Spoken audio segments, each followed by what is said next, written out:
अकस्मात तो किसी भी व्यक्ति से किसी भी स्थिति में हो सकता है। गाड़ी चलाता रहे एक व्यक्ति और रास्ते में कोई भी ध्यान हुआ या कोई रश कर आ गया और अकस्मात हो गया।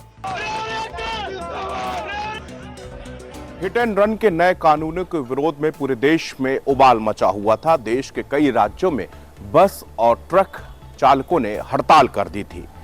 फिलहाल सरकार ने हिट एंड रन कानून पे लागू न करने का फैसला किया। भारत में सड़क एक्सीडेंट होना एक बड़ी समस्या है। इनमें से कई दुर्घटनाएं हिट एंड रन की होती हैं, जिसमें एक गाड़ी सवार किसी व्यक्ति को टक्कर मार देता है और फिर मौके से भाग जाता है।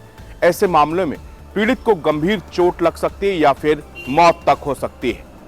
इंडियन मोटर व्हीकल एक्ट के मुताबिक सभी मोटर गाड़ी मालिकों को इंश्योरेंस कराना अनिवार्य है। इंश्योरेंस के कई प्रकार होते हैं, जिसमें से एक होता है कॉम्प्रिहेंसिव इंश्योरेंस। कॉम्प्रिहेंसिव इंश्योरेंस गाड़ी के अलावा गाड़ी पर सवार लोगों को भी कवर करता है। आप घर से गाड़ी लेकर निकले और किसी ने आपकी गाड़ी में टक्कर मार दी और वो मौके से भाग गया, तो ये मामला हिट एंड रन का बनता है। अगर आपने कॉम्प्रिहेंसिव इंश्योरेंस ले रखा है तो आपको मुआवजा मिल सकता है। मुआवजे की रकम गाड़ी की इंश्योरेंस पॉलिसी के नियमों के हिसाब से तय की जाती है। अभी सवाल ही उठता है कि घायल या मृत व्यक्ति को मुआवजा कितना मिलेगा और कौन देगा। वही इंश्योरेंस की स्थिति में किस तरह की व्यवस्था है, इस पर एक जानकार ने बताया कि यदि क्षतिपूर्ति की बात आती है तो वह पैसा इंश्योरेंस कंपनी देती है, लेकिन यदि इन मामलों में कोर्ट किसी को दोषी बताता है और सजा देता है तो वह सजा इस व्यक्ति को काटनी होगी। साथ ही जुर्माने की राशि भी उसी को ही भरनी होगी। इसमें 104 सबसेक्शन 2 में सीधा कहा गया है कि इसमें आपको ये जो hit and run new law है कि 10 साल तक की सजा हो सकती है। यह एक गैर जमानती धारा है। इसके लिए आप कोर्ट से जमानत लेनी होगी।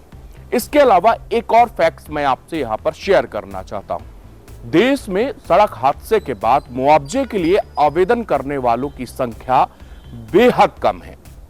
इसके अलावा जितने लोग आवेदन करते हैं उसमें से भी 50% लोगों को ही मुआवजा मिल पाता है। इससे साफ जाहिर होता है कि मुआवजा दाखिल करने को लेकर लोगों में जागरूकता का अभाव है। सड़क हादसे में अपनों को खो देने वालों को पता ही नहीं होता कि हिट एंड रन केस में मुआवजा भी मिलता है। सरकारी आंकड़ों के अनुसार साल 2022-23 में हिट एंड रन केसों में सिर्फ 205 पीड़ितों ने ही मुआवजे के लिए दावे दायर किए।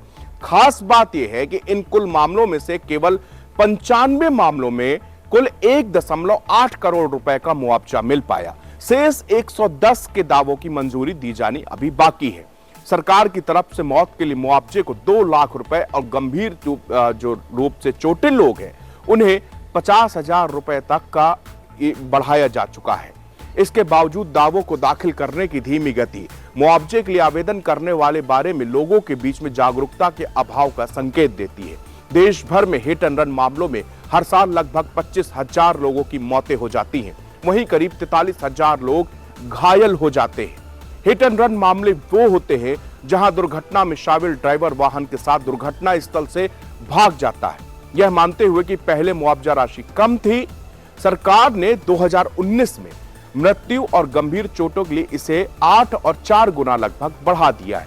इस उच्च मुआवजे को क्रियान्वित करने के लिए सड़क परिवहन मंत्रालय ने फरवरी 2022 में एमबी एक्ट के तहत मोटर वाहन एक्सीडेंटल फंड की स्थापना की। यह कोर्स 1 अप्रैल 2022 से ही चालू हो गया है।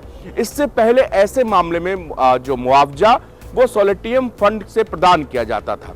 पहले वार्षिक के अनुसार फंड और भुगतान किए गए मुआवजे की रिपोर्ट के अनुसार हिट एंड रन का मुआवजा खाता पूर्ववर्ती यानी कि सोलिटियम योजना से 76.2 करोड़ रुपए जमा करके एक्टिव किया गया था।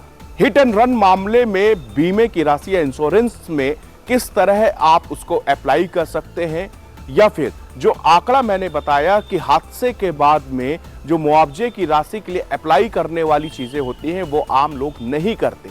जिनके साथ हादसा हो जाता है, मैं ये जानता हूं और बेशक कह सकता हूं कि उसकी पूर्ववर्ती कभी भी इन मुआवजों से नहीं हो सकती, लेकिन सरकार एक सहायता राशि के रूप में ये रकम प्रदान करती है। इसलिए जागरूक होइए और अगर ऐसी कभी, एक तो करे भगवान करे कभी किसी के साथ कोई दुर्घटना ना हो, लेकिन अगर कोई ऐसी कंडीशन होती है तो आप इस तरह अपने क्लेम को यहां पर आवेदन कर सकते हैं और वो राशि भी आपको मिलेगी।